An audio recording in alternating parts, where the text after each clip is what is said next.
Barthélémy Anceau, je suis le directeur donc, du centre de jeunesse d'Autran, donc, qui est une nouvelle propriété maintenant de la Ligue de l'enseignement de l'Isère, qui a été gestionnaire depuis plusieurs dizaines d'années, et depuis maintenant un an, nous sommes propriétaires de la structure.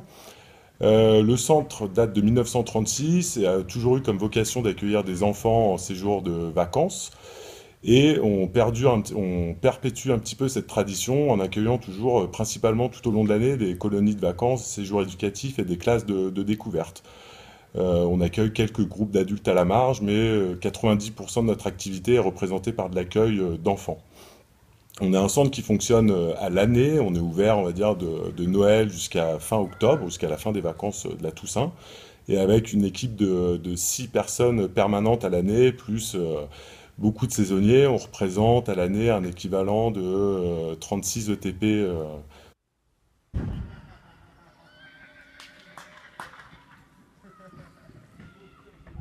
Alors, Club Vercors est une société coopérative qui est issue du milieu associatif il y a de ça une vingtaine d'années et qui gère plusieurs centres de vacances, donc une seule direction, un seul point de commercialisation qui est local d'ailleurs, il n'y a pas de siège ailleurs que sur Villars. Et donc on gère quatre centres de vacances ici, La Source, les Mélèzes, les Campanules et le domaine des Girards, qui ont un potentiel d'accueil tout bout à bout de 280-300 lits. Notre activité se divise sur l'accueil d'enfants scolarisés autour des activités de montagne, on va dire un petit peu comme tout le monde. Et puis on commence à développer un volet culturel en se rendant compte que les Français à l'étranger ou les étrangers sur les écoles françaises sont extrêmement demandeurs d'une culture française qui leur manque. Et donc de plus en plus on se tourne vers des séjours bipolaires avec de l'activité sportive comme on peut la pratiquer sur le Vercors et puis le bassin grenoblois, voire lyonnais pour du musée ou pour des choses de spectacle, sortir le soir, etc. Mais en général pour les plus grands. Voilà. La deuxième grande famille de nos activités, c'est d'utiliser nos maisons pour des rassemblements de grandes tribus, des grandes tribus familiales, que ce soit pour des mariages, que ce soit pour des anniversaires, mais que ce soit aussi pour des assemblées d'associations ou autres rassemblements festifs. Et là, la cuisine soignée que nous proposons nous permet en toute tête haute de pouvoir accueillir des gens avec une assiette bien faite. Voilà.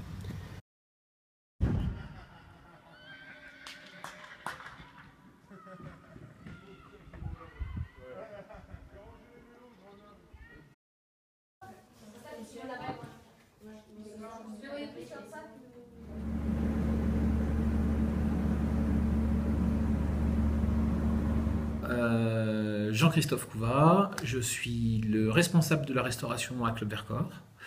On gère 2 cuisines et 4 centres de vacances sur le Vercors. Voilà. D'où l'importance du choix des produits dans les menus. Voilà, je m'en occupe. On essaye de travailler sur les produits locaux au quotidien avec les centres, dans les centres de vacances avec les enfants. C'est un peu plus compliqué que sur notre deuxième activité qui est fête de famille, mariage, où là on utilise plus de produits de ce niveau-là, c'est-à-dire surtout la truite que j'arrive vraiment à faire passer sur les deux fonctionnements. Ensuite, on essaye de travailler avec la viande. Notre problème, c'est que par rapport à nos quantités, on ne peut pas être approvisionné comme on veut, surtout sur les colibris, qui est vraiment une référence pour nous ici. Par contre, sur des groupes plus petits ou des choses comme ça, on arrive à le faire. Voilà. Ensuite, les produits locaux, notre problème après, c'est les fruits et légumes. Donc, on a fait un choix de travailler en circuit court. Voilà, plus avec la vallée de la Drôme, et puis aussi la vallée un peu du côté de Sassenage, Noyaré, où ils font des salades, des choses comme ça. Voilà.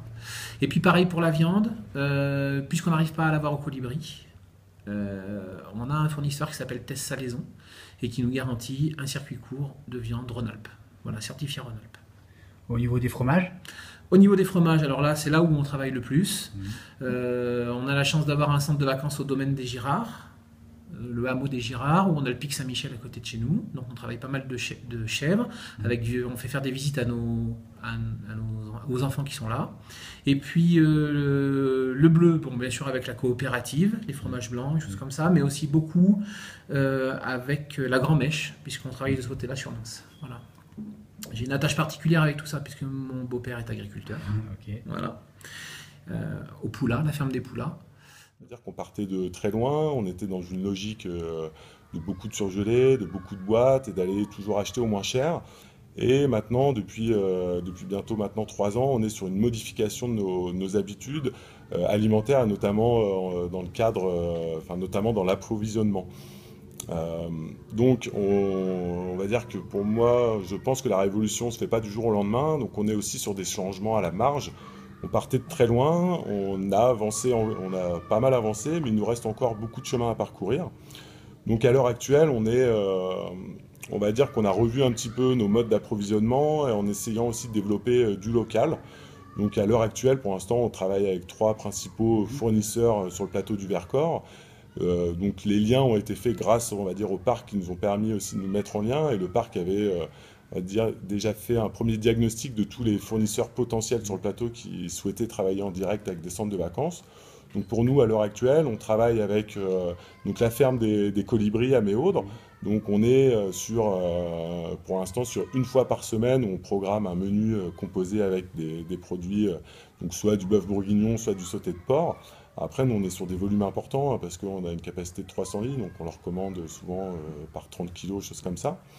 On est sur un approvisionnement aussi avec le magasin eBio sur Villard-de-Lans, sur des produits de base, donc pour l'instant plutôt type pâte à lasagne bio, riz bio et polenta et semoule.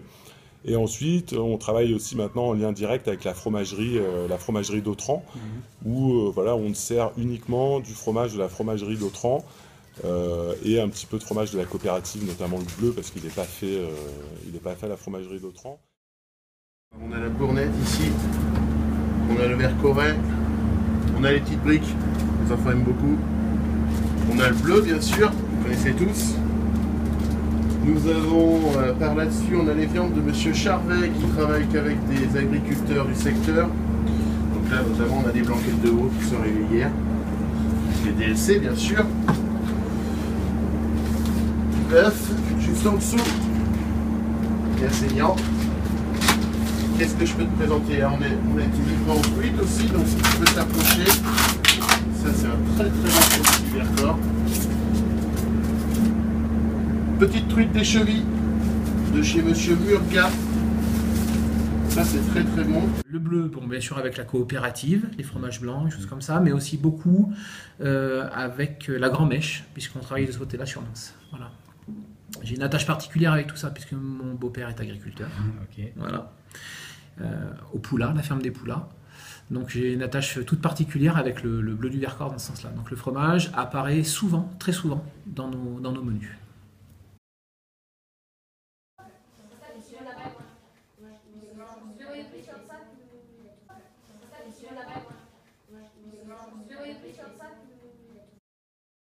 On présente tous les produits en général qui sont et locaux et du Vercors, voire quelques produits bio qu'on a sur nos structures. On essaie de leur présenter pour leur montrer qu'on fait aussi cet effort de travailler avec les produits locaux et que voilà, on n'a pas de la viande qui vient de n'importe où, on n'a pas du fromage qui vient de n'importe où. On a du poisson, voilà, tout le monde croit que c'est du saumon, mais c'est de la truite. On essaie, oui, bien sûr, de valoriser ça en leur disant toujours on n'est pas 100% bio, on n'est pas 100% local, mais on essaie de faire beaucoup d'efforts quand même. Je valorise les produits, ce que je trouve, hein, c'est-à-dire dès que je peux avoir de la viande ou du poisson, enfin de la truite. Et sinon, je leur explique la difficulté du territoire et je leur expose le fait qu'on utilise, qu'on met en avant ce circuit court. Voilà. Donc il y a une valorisation pédagogique des circuits courts dans les séjours, les colos, au niveau des enfants. Et après, dès qu'on peut, on intègre des produits de type le miel, les confitures qu'on peut trouver ici, certains sirops. Voilà. Mais sur les matières premières, vu les quantités, c'est un peu difficile, donc on a opté pour le circuit court. D'accord. Et est-ce que c'est une demande de plus en plus importante des clientèles, que ce soit les jeunes ou les familles, etc. Exactement. À un tel point qu'on va sûrement organiser des séjours où on met en œuvre avec les enfants des ateliers cuisine pour leur expliquer le fonctionnement d'une cuisine de collectivité, comment on peut utiliser les produits avec des quantités justes, des produits nobles. D'accord. Voilà. Donc oui, il y a une très très grosse demande à ce niveau-là. Un panneau qui a été mis en place en partenariat avec le Parc naturel régional du Vercors via le programme Alimentation Santé Territoire qui était mené par l'ASEV à l'époque, l'Association des centres pour enfants en Vercors. C'est parti d'un constat qu'on n'arrivait toujours pas à valoriser les différents produits qu'on prenait dans tout le Vercors, et on a fini par fabriquer ce panneau, ce qui nous permet d'indiquer à nos enfants, nos adultes qui viennent sur nos centres la provenance de tous nos produits en fait, que ce soit le poisson, le fromage, les viandes, le pain, s'il y en a qui prennent du miel à Saint-Aignan, etc. C'est assez ludique parce que c'est aimanté, donc on peut aussi valoriser les paysages de tous les secteurs. On s'en sert régulièrement et les enfants sont assez curieux et jouent avec les magnettes automatiquement, et on s'en sert souvent aussi sur les classes alimentation, quoi.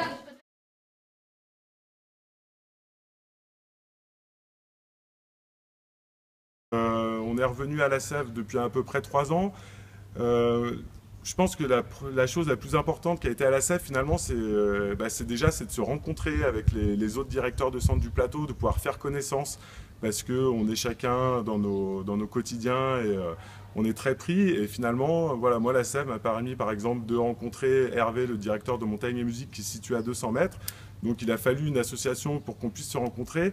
Et pour nous, c'est aussi un moyen d'échanger un petit peu sur nos pratiques et comment ils font. C'est-à-dire qu'on va pouvoir aller voir aussi chez le voisin comment ils ont pu mettre en avant ces choses-là, comment eux gèrent la filière courte, chez qui vont s'approvisionner, les problématiques rencontrées. Donc ça peut forcément nous faire gagner du temps.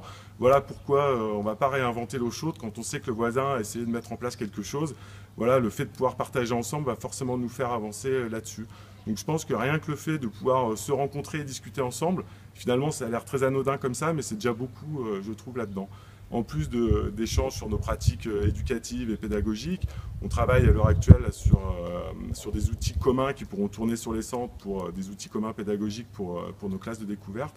Et c'est déjà une des plus-values de la SEV comme réseau, c'est de se rencontrer et de faire connaissance ensemble et de pouvoir partager nos problématiques de terrain et quotidien. Une autre étape importante pour nous qui a été la réponse d'un appel à projet du parc dans le cadre de la démarche AST, Alimentation, Santé, Territoire.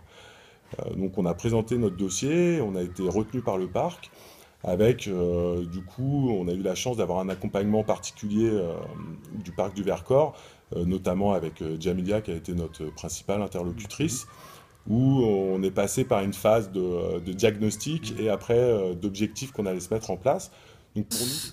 Et le rôle de ce réseau, donc moi j'ai connu ce réseau, en tout cas l'AST, pratiquement au début, mais pas tout à fait au début. J'ai suivi quelques formations à la FRAT, mais aussi ils sont venus faire certains chefs sont venus faire des formations dans nos cuisines sur comment utiliser les céréales ou les légumineuses ou plein de choses quand on est sur un territoire comme le nôtre où ça n'existe pas, donc ils nous ont initiés.